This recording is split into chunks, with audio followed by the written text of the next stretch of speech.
Thank you very much for the invitation. Thank you for having me, and thank you for your attention already. And I will a little bit also it's about is a good starting point, this talk for me or for my topics.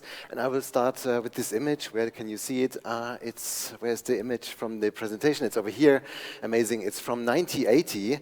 And I want to start with this because it's an image from one of the first computer game that tells its story not only through text but also using two-dimensional graphics. And what is interesting about this image and about this game that is called Mystery House, I just said it, is this tree actually on this side. Because I think it's one of the first trees that was ever depicted in a computer game or in a digital environment itself. In his four-part series, Parallel, from 2012, Haroon Farokhi shows also a part of this game in a frame where he's talking about the history of representation of plants in computer animation. After his little tour around this representation of trees, he's ending with these images and with the notion in 2012 that computers are capable to create images of trees that are indistinguishable from cinema images. Well, I think we can agree that even 10 years later, we have a kind of a race going on for even more realism, even more detail, and even more frames. Although realism is today not the only aim in art making, in games making, in architectural simulation, I think we can agree that it's in the core of the popular culture of AAA games. Realism is a kind of a benchmark. An intense involvement and focus on questions of representation were for me unavoidable, working for 15 years in theater and performing arts. I find it really exciting to see how images and media technologies perform, how we react on them, and then, like in a circular process, how we reshape images and technologies.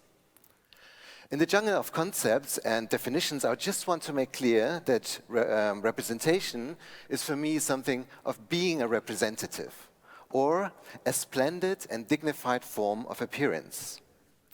For me, a very interesting question around representation is, why does something look like this or that? And what social and cultural drivers contribute to its aesthetic and its charge? And what kind of reality is constituted by the difference between the sign and the signified?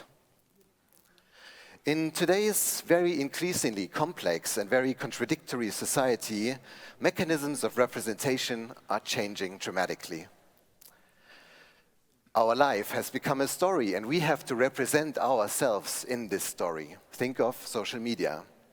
And also nature has to tell a story in order to survive. I took these photos of two plates I find in non-digital environments of plants that has to tell a story in order to survive. On the right side, you see an image of a plant, and if you don't speak German, it says, "I live here," from a so-called first plant perspective. The plate has to tell the story of the plant so that tourists are not trampling over this plant. And on the left side, you see a plate standing nearby a peat excavation area, telling people why it's important to save and protect this area. In the last 4 years, I worked a lot on plants, and I met a lot of scientists. I went to a lot of sites. I met a lot of plants.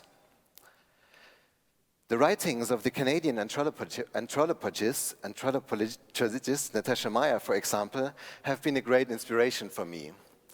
In 2016, she coined the term Planthropocene, which is a perspective on the world in which are plants central. And humans live up to the responsibility to create space for plants and for biodiversity. And this I find a very nice quote of her: "What is good for plants is good for everyone else. Get on their side. Consider yourself at their service and get to know plants intimately and on their terms." And for me, the very most striking and inspiring part is the last part of the last sentence, "on their terms." And I think this is really important, and I hope you can keep this in mind for also the next part of my presentation. Because although plants are everywhere, and they play a central role in the preservation and also the creation of all life on Earth, we very seldomly perceive plants and their important role, which is called, it's an informal term in educational and biological science, plant blindness. Plants per second is a speculative framework that I invented myself, that I challenged myself, and it may also become a speculative tool. The focus is on the attempt to question, challenge, and possibly overcome this plant blindness by the means of the digital.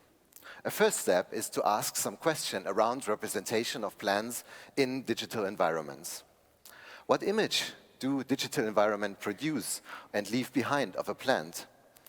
How are digital plants created and in which way they are used or interacted with? And how can digital environments become more plantish, plant-like? And can they even enable us to connect with real nature?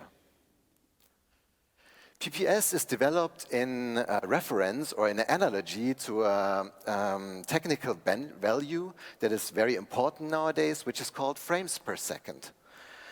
It's very important for the evaluation and production of digital real-time environments.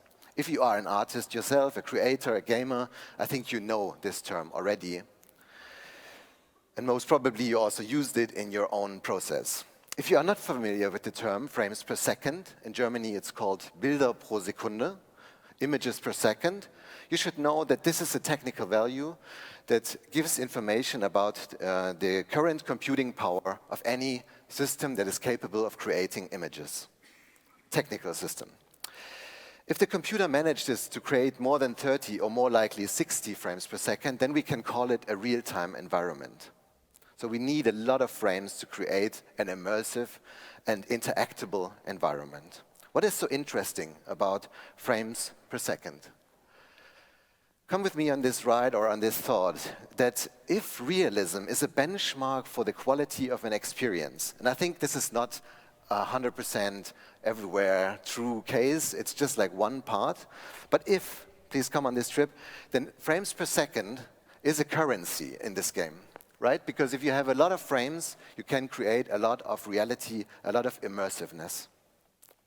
To achieve a higher realism, digital designers, creators, artists have to ask themselves, what is important? And how do I distribute and balance the woman power and the available computing power?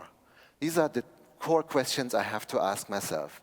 And the next question is, how can I base my decisions on the perceptual patterns that people have? Looking at plants, looking at humans, because we are biased, as we know. Human bodies and human artifacts are mostly at the core of any digital environment because people are interested in humans. Even though plants are looked today many more times better than the tree in Mystery House, the games I showed you in the beginning, plants are still very often shown in highly simplified and under-complex way. I find this funny, or a little bit funny, interesting meme from 2021, where a gamer was making fun about the alleged improvement of the depiction of grapes in the game after an expansion came out of the game Final Fantasy XIV. So this is 2021, and it's hard to see the difference between these two grapes before and after this expansion. But what is interesting and what is really easy to see is the difference between the plant and the human. What we know and experience ourselves, if a content is not desirable, meaning trending, it's not only simply less visible or worthless, but it's also threatened to disappear in real terms. This is where we're at in our digital society. What can we assume out of this thought? If a plant species in a digital environment is representing simply an ornament for a place for human action, or its technical doability, meaning it's not desirable, then it's also threatened to disappear in real terms. In the following video, I want to show you some examples and want to dive into some digital environments to make my point even more clear. I will concentrate on games, and even more, I will concentrate on games with an approach to a realistic aesthetics. In the beginning, I will show you some, let's say, human-made objects that appear in these games so that you can compare also yourself towards the games, the plants that you will see in these games. And also what is important, this is only some examples. There are a lot of other games, so it's not like a scientific completeness. Please keep that in mind. So you will see this game, and we are in this fishing hut here, and you see already on these papers there's a writing, so it's very highly, in a way, detailed. Then there's also this fishing rod. It has a physics engine running on. You have like very nice logos on it. Looks pretty realistic. And then when you look at one of these plants, it looks pretty nice from this one angle, but then when you come a little bit more clear, you already see one of the problems. It has no extension, no three-dimensional expansion. It's like a cutout, like a paper that is standing in the surrounding. And even more, if you look to the right side, you see that these plants are moving with the player's head. They are moving towards, as if in their DNA they have already the human-centric approach of this game. And then another example. Look at this berry tree. I don't know actually what it is. It has also this very hallucinatic movements of the twigs moving with my head, and also the berries are super flat and have a white outline.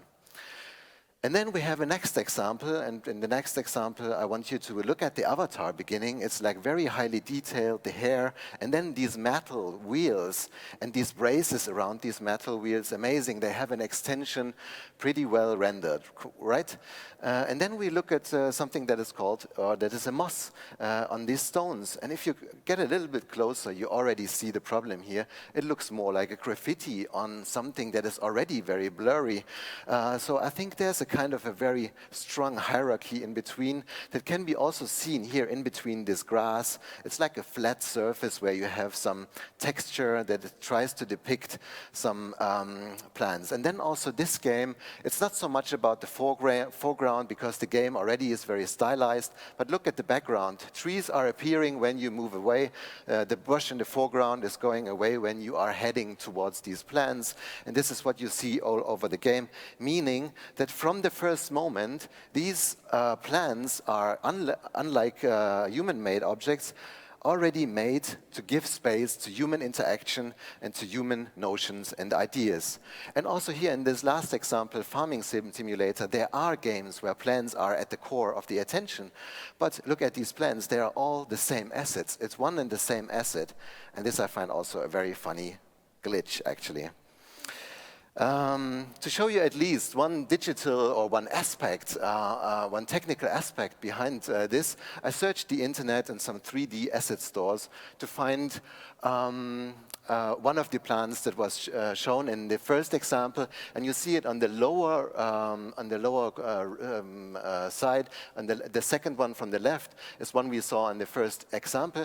And what is interesting about these asset stores, you have no information about what's these plants, no name, nothing, where they are living, how big they are, whatever. It's a purely technical description, and it's not always like this, but often you find these very technical. And this is the approach how creators and designers are like going on these asset stores to fill the void in their games, actually. And then look at the object itself. This is the 3D object. So it's a very limited geometry. It's like basically two squares being crossed. Then you put on this texture. It's the same texture for both of these sides. And voila, this is what is meant to be a plant for our perception. And this is already enough for us to mock us and to make us clear that this should be a plant. So I want to sum up a little bit the core findings of these examples and also other experience I made throughout the last year. So what we already found out, plants have to provide a technically efficient background for human actors and their artifacts. Plants are not meant to be looked up closely. Mostly plant species are used that are more suitable to technical optimization, which is interesting. So if you are a tree with a berry, forget it, you will never be seen. Plants are often not individuals, which is also interesting, meaning you are taking one object and using it 1,000 times just by making it a little bit more bigger and smaller and rotating it a bit. Okay, in the last 10 minutes, I want also to point out a little bit how I try to challenge myself with plants per second and how I try to make digital environments that I create more plantish. Because, as you can see, I was concerned and researching about these topics throughout my work and throughout my research. In 2019, I was still concerned with speculative plans. So I was thinking about, oh, what kind of crazy plans can I make and how can they look like? But then 1 year later, having a residency in Riga, in Latvia, and meeting these plants in one of the most enchanting bogs or peatlands, swamps I ever found, I made these series of photos trying to challenge my perspective and my gaze towards plants. In the same year, I created the work Blooming Love, which I was lucky also some weeks ago to exhibit a small version here at Gelsenkirchen in Places Festival, and that was also shown at Werkleitz in Halle. It was a part of a Emara residency. So I was really happy to create this work, and I called it A Greenhouse for Human-Plant Relationships. And I use, as you can see, an AV installation in the foreground, a photographical print in the background, and it has a light installation also, so it's a very sensual environment. And at the core, we have a virtual reality. A digital bog that can be viewed throughout with these goggles, with the virtual reality goggles. And for this, I modeled 30 real plant species of a Latvian raised bog as accurately as possible. These avatars, how I call them, plant avatars, are representing the plant species which together are responsible for the creation of peat. Peat is in German Torf, and what is interesting about peat is that on 3% of the land surface, 30% of the world's carbon is stored. So I find it a very impressive form of immersiveness. But as I said, how do I create a high PPS value? Give space to leaf, fruits, blossom, and branches. I took care of the real morphology of these plants as much as possible. My first aim was to model the plants in much higher real resolution because I wanted to try to push the boundaries of what is possible to show in a real-time digital environment. And as you can see, I took care of, as much as possible, of the nosps, of the fruits here, also of the roots, of the thickness of the leaves, of all the elements that make a plant a living being, right?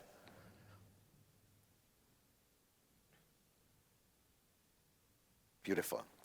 Making the little visible, the second. Instead of using a flat texture to depict lichen and mosses, I created also high detailed models as I did for the bigger species. But throughout the process, I had to also make them flat due to a decrease in the frames per second rate.